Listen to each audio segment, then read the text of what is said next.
are you doing? I'm doing well. Welcome back to the Beer Knits podcast, where we talk all things knitting, crocheting, with some cross-stitching and spinning thrown in here and there. As is typical on the podcast, I will be drinking a beer throughout the episode, and this week I will be drinking a Narragansett Bohemian Pilsner. So the story behind this beer is that we just got back from our trip to Maine, namely Acadia and Portland.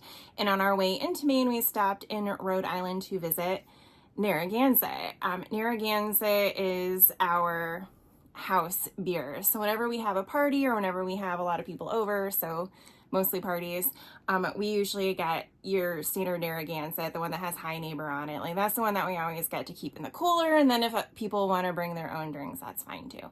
But typically, if you come over to our house and there's a big gathering, you're going to see Narragansett. So knowing that we were going to Maine, we figured it was only appropriate if we stopped in Rhode Island and had lunch at the brewery. And when you're at the brewery, you can get some beer that you can't typically buy in stores. So we made sure to pick some up. So this is the Bohemian Pilsner that we bought while we were there. I am, if you've watched some of my recent podcasts, you'll know that I am on a Pilsner kick. I've gotten away from IPAs, as has probably most of the countries / beer drinkers right now, and a lot of breweries are moving toward more of your standard lagers, pilsners, things like that, which is great. So my tastes have changed over the years. This is kind of my go-to type of beer right now when I'm feeling in the mood for a drink, and it is lovely. All right, now that we have a drink in hand and we are thoroughly refreshed, let's talk about what I'm wearing. I think the last time you would have seen this project, I barely had the sleeves started, or probably hadn't even started the sleeves. But this is my second Av sweatshirt, and I'll insert pictures here so you can see what it actually looks like. I finished this very recently, like within the past few weeks.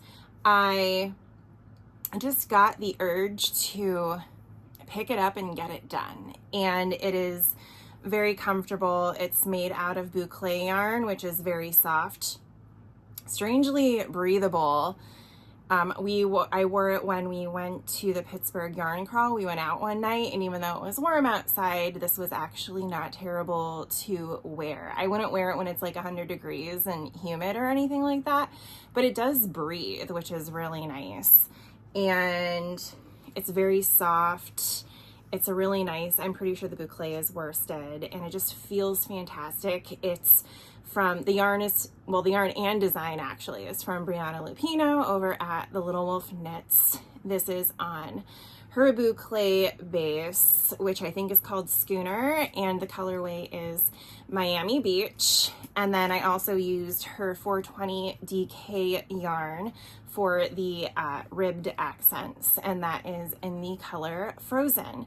I actually have a ton more Boucle that I bought from her. She's local to me, so she came to one of our knit nights with all of her yarn, and I just went hog wild on it. So I have a ton more Boucle, and I have another Boucle that has some teals in it, and there's plenty of this Frozen colorway left over that I think I'll be able to use that for the details on that one as well. But I really love the way the colors on this turned out. I did have to switch to helical knitting toward the bottom of the sweater, which you can tell it's a lot more even. Well, maybe not even, but like it makes sense down here. But right about here was where I switched to, so after you do the back panel, then you do the two front panels and you connect them. And then once you get to the armpit, you join in the round. Standard sweater, right? So this, you can tell where I joined in the round, and it was doing this weird like pulling situation, and I couldn't handle it, but I also didn't want to rip back. So I just pulled out another skein and started helical knitting, and that solved for it. That did the trick. So I also did helical knitting on the sleeves. Gigantic pain in the butt, I will tell you that, but I think the end result was worth the extra work on that.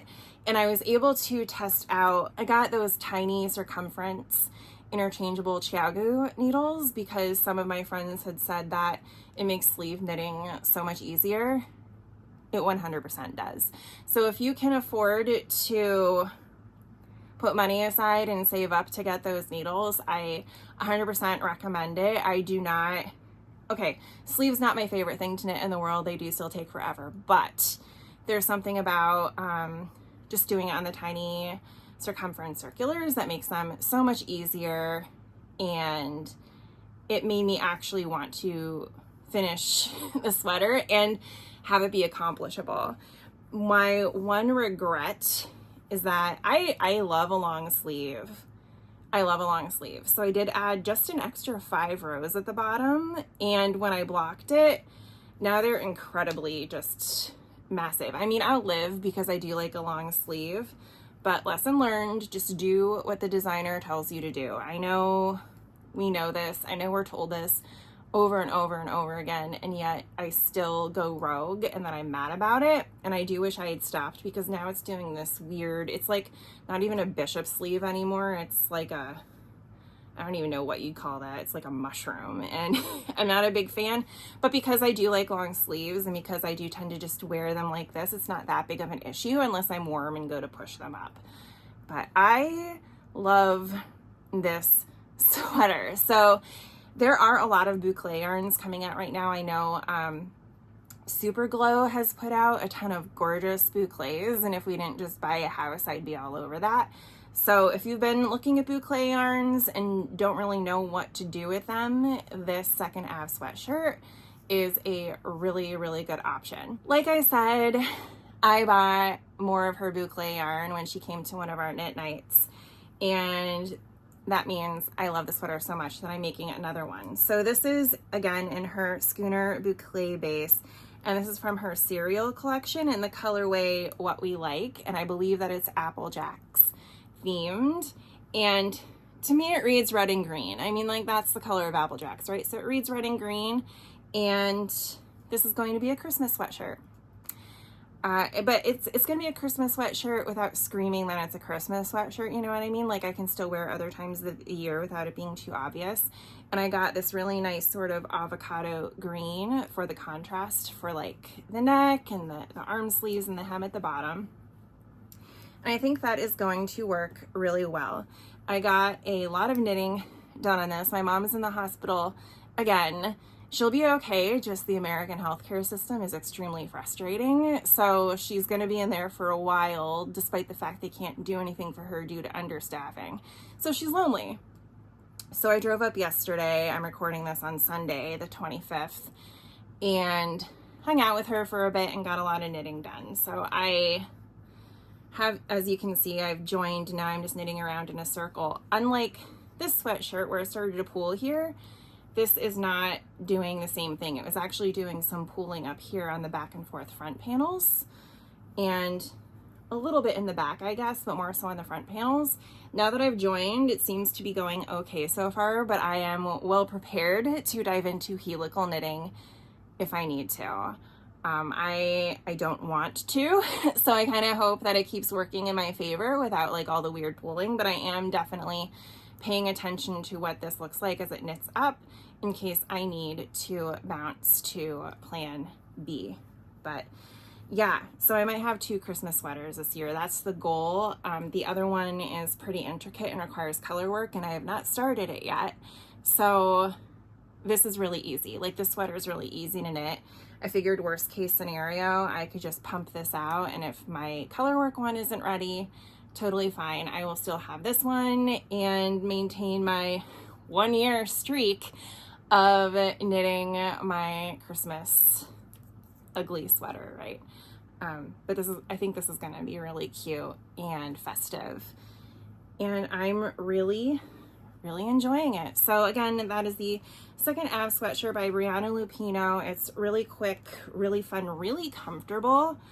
I have worn this sweatshirt a number of times now, despite the fact that it is summer, but some of the mornings and some of the evenings are cooler, and sometimes I just don't. When we were in Maine, the weather was fantastic, and I was wearing shorts and just a sweatshirt every single day, and this would have been perfect for that. So I've had a lot of opportunities to wear it and I've taken advantage of them, and I can't say enough good things about it. So definitely check it out if you're interested. The next project I finished, I am almost hesitant to speak about because people are going to be mad at me. And for obvious reasons. You'll see why in a second. But this is the Grace blanket that I made for my mom for Christmas, and it is absolutely gorgeous. I'll have all the information linked below in my Ravelry profile, so you can go check it out. The pattern calls for fingering weight, but because I don't read, I looked up and purchased, I want to say it was 8 or 9 worsted weight skeins, and I used all but one of them. But you know, it's a blanket pattern, and because it's a square pattern, I didn't have to do any adjustments. I just went round and round and round and round, because there's I think it's a 7-row repeat. So you just repeat those 7 rows until you're satisfied with how big it is. And I stopped when I don't even know how big it is, but I stopped it here because she is mostly wheelchair bound, and I wanted to give her a blanket that's not going to drag on the floor and get dirty, but was still easily transportable and would actually keep her warm. So the yarn I chose that everyone's going to hate, including me to a large extent, is Hobby Lobby's I Love This Yarn. My parents get me gift cards there every year. My mom really loves their yarn, and I'm not going to argue with a 70 mumble old disabled woman about what she likes. So I know that Hobby Lobby is pretty terrible for many reasons, and I'm not going to dive into here because I know my comment section is going to become a bunch of people arguing as the internet becomes, and I just don't feel like it. So that is what this yarn is, and my mother will be happy. I think she'll like it. I think the colors on this are beautiful, and the picture that I took of it looks fantastic, and I was debating keeping it for myself, but I don't want a Hobby Lobby blanket in my house, so I will just give it to my mother as intended, and she will enjoy it. I do still have to weave in the ends. I am always surprised how much yarn these blankets use. Like, when I first got the yarn and realized the pattern called for fingering and not worsted, I was like, I'm not going to use most of this yarn. And I used almost all of it. So I was thrilled with that because it's less yarn that I have to move into a new house. But yeah, it used quite a lot of yarn, which I'm thrilled with. And it's very warm. Again, like, she's, like I said, in the hospital right now.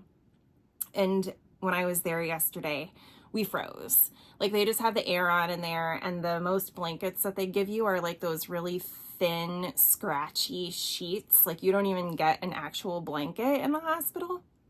So the other blanket that I made for her last year, she ends up taking that a lot. I don't think she has it this time because they weren't anticipating her being in there for like 2 weeks, but here we are.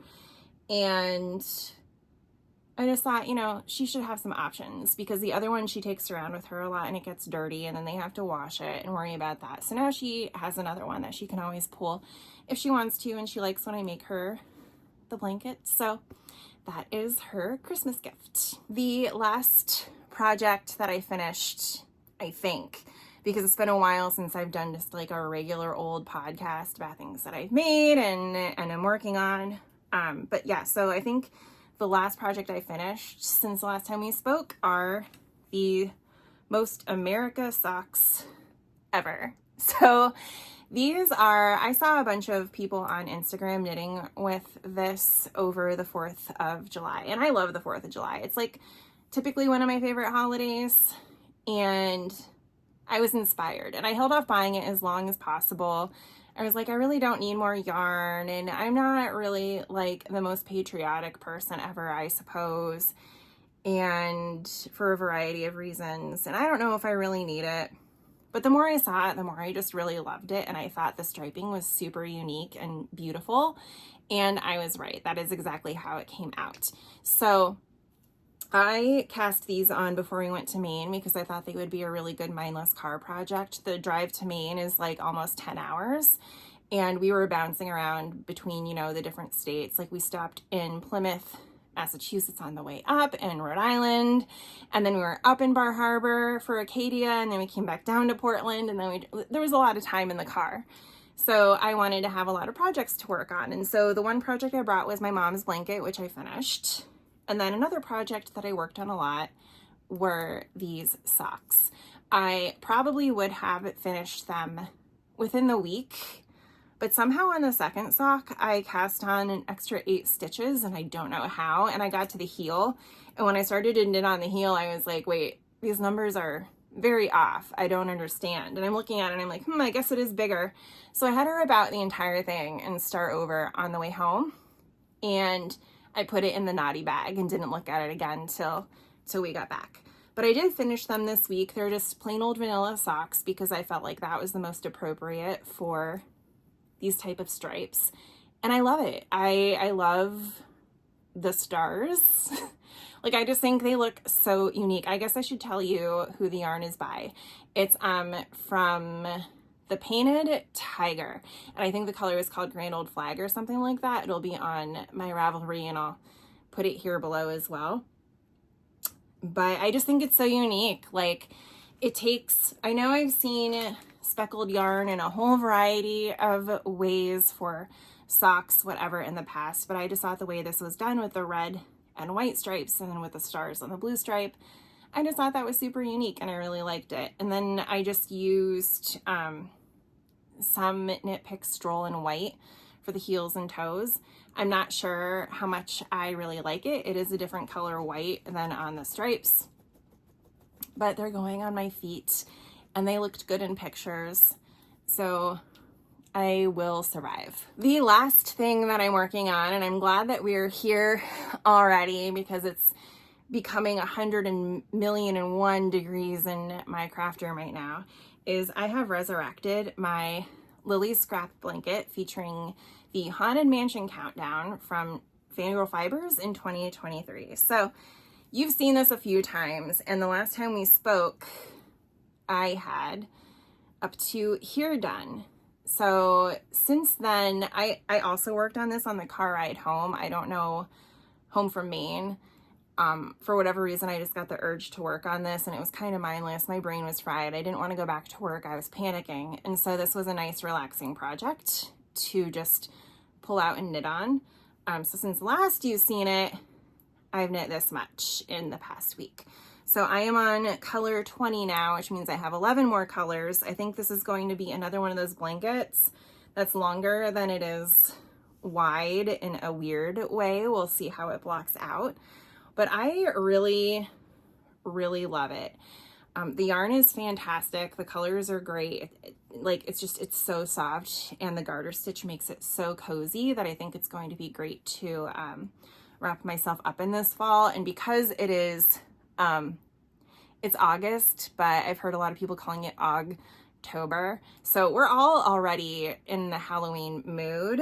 I think that might be why I felt like I wanted to pull this out and get it done before I get my Halloween countdowns for this year. But yeah, I was just in the mood to like whip this out, and now I'm in the mood to just get it done because I think it looks really pretty. The only thing that I will say is I don't really get Haunted Mansion vibes from this.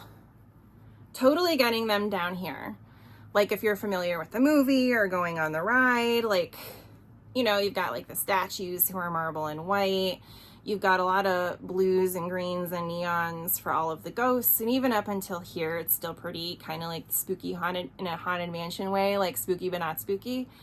And then we get into this stuff, which is meant to represent like some of the women on the ride. Like I think one of these is meant to represent the bride with like her pink/red heart that beats on it. So I get it, but I don't think, and I realize, oh, this is up to interpretation and this is really picky. I'm not complaining. I'm just saying that if I were to look at this, I wouldn't like immediately get a Haunted Mansion vibe. I still think it's beautiful and I'm still excited to work on it because in my head, I know that it's Haunted Mansion themed and we're getting really close to October and all of the Burr months and all the spooky goodness. So I'm excited to work on this, and I am using a Beetlejuice Progress Keeper from Charmed and Dangerous that I got last year. So to me, we're just enjoying Halloween already over here. Debating if I order a pumpkin spice latte this afternoon. I don't know. but I'm loving it, and I really love like the color transitions. I think they look amazing, and I don't really have any other critiques on it. Like, I mean, the one where I'm not getting Haunted Mansion vibes for the pink section is just super picky. I'm really pleased with it. I love Fangirl Fibers yarn. I'm getting another one of hers. She's doing a Whimsy Goth DK weight countdown for Halloween this year. So it's going to be pinks and oranges and blacks and things like that. And I think it's a crochet along with Alt Knots. So Alt Knots is doing a, I think it's like a granny square a day or something like that to make a blanket. So I haven't decided if I'm going to do that portion of it. I probably will, but I'm really looking forward to that one too. Like, the themes were fantastic. She has a bunch of countdowns this year for both Halloween and Christmas that are definitely worth looking into. So I'm looking forward to it. Like I said, these colors are gorgeous. The transitions are gorgeous. You can tell she puts a lot of thought into how they're going to work together. And the pattern is really great and mindless too. That is it for the projects that I'm working on. If you are interested in seeing A, the Pittsburgh yarn crawl that we went to earlier this month, or B, everything that I knit for Sock Week back at the end of July, then make sure to visit my channel and check out those videos. They were really fun to make and a little bit different than my usual podcast format fare that a lot of us use, which are really great. You kind of know what's coming up and all of that stuff, but it can get monotonous every now and then, so it was fun to mix it up. And I have no idea what my schedule is going to be like for the rest of the year. So as I've been mentioning on Instagram and here and there throughout the videos, we did just buy a house. We are closing on said house tomorrow, August 26th. And then after that, it's going to be a race to move everything over into the new house and get it set up so we can move in. We're not selling this house right away, which is lucky in some ways and obnoxious in others because we have to wait to get the money and transfer it into the new mortgage and whatnot. But in a way it's lucky because we don't have to completely rush to get out of here, but we want to get into the new house, clean everything, paint the walls that we want to paint, and then move stuff as fast as possible so we're not, living in limbo for too long. All of that to say that things are busy. Between work and moving, my mom in the hospital, all the holidays coming up, like all of that stuff, things are a little crazy. So I'm still going to try to get podcasts out on a regular basis just for the sheer fact that I enjoy making them and video editing and all of that stuff. But I can't guarantee anything. Just know that I will get stuff out when I can. I'm not sure anybody actually cares about that information. I'm just letting you know. Otherwise, we're back from vacation. We're getting back in the groove of things. We have a lot going on. I am back just personally. I am back to lifting. I did a lot of lifting for 6 months last year, and then I got back into Power Zone rides on Peloton, which is, focused on endurance and improving your heart rate, things like that. But all of the hiking that we did in Acadia, and I'll insert some pictures here so you can kind of get an idea of what we were dealing with. We climbed up and down a mountain, and going up wasn't bad. Going up was actually fine. I wouldn't say like it's not a struggle. I wouldn't say it wasn't hard, but like it was fine. Coming back down, on the other hand, my thighs, whatever that muscle is called, and my knee joints, I realized that I needed to go back to lifting because I did not have that problem last year. And I remember feeling really strong last year and just feeling really good about not necessarily how my body looked, but how my body felt. And even though riding the Peloton as much as I do, so like Power Zones, you're riding for 45 minutes to 90 minutes, 3 to 4 times a week. Whereas with lifting, I'm doing that at like 40 minutes to an hour, 4 times a week. But I thought if I went back to doing cardio and whatnot, that would help me feel better. And it doesn't. Like, it turns out that lifting is what makes me feel good. So I'm back to doing that. So I just finished my first week back into lifting, and I have to take the test later today for the end of week 1, which I'm not looking forward to, but hey, it's 10 minutes of my life, whatever. And then I'm almost done reading a book called Like Mother, Like Daughter. It is a recent book of the month book. It's a thriller surprise. I'm really enjoying it. It's about a girl who goes to visit her mother and finds out that her mother has essentially been kidnapped, and trying to figure out why she was kidnapped, where she is, what's happened to her. And I think I'm in the last maybe like 50 to 60 pages of that, so I might be able to wrap it up tonight. I don't know. I'm really liking it though. So if thrillers are your thing and you just want to blow through a book, that would be like kind of the perfect one. I'm trying to get through as many book of the month books as possible to determine if I keep up with it. I will say that the price for book of the month is really good. Like, you can't buy most new publications for the price that you get through book of the month, even though they did increase the price. So I do want to keep it. I just have so many books that I can't get to and haven't read, and now we have to move them to this new house. So I'm like, let's just read through as many as I can, then I can either donate them or give them to friends, de-stash them somehow, whatever. And then at the end of the year, decide that if I want to keep it and just buy books as I can get to them, because that'll save both space and money. And we'll see what happens. What do you guys do? Do you guys do any book subscriptions? I used to read a lot more than I am able to now. It's not that I don't want to. I'm just not able to with my schedule. So do you guys do any publications? And if so, which ones? And does anyone else find it hard to find the time to read? Because as soon as I sit down at night and pick up a book, I conk out in 10 minutes or less. I'm just so exhausted. But enough of that. I will be coming back at you later with some reviews, and with any luck, I will see you again in 2 weeks. If you like what you saw, make sure to like, comment, subscribe. Let me know either what you're reading or what reading clubs you subscribe to. I would love to hear it. And I will see you in the next one. Bye.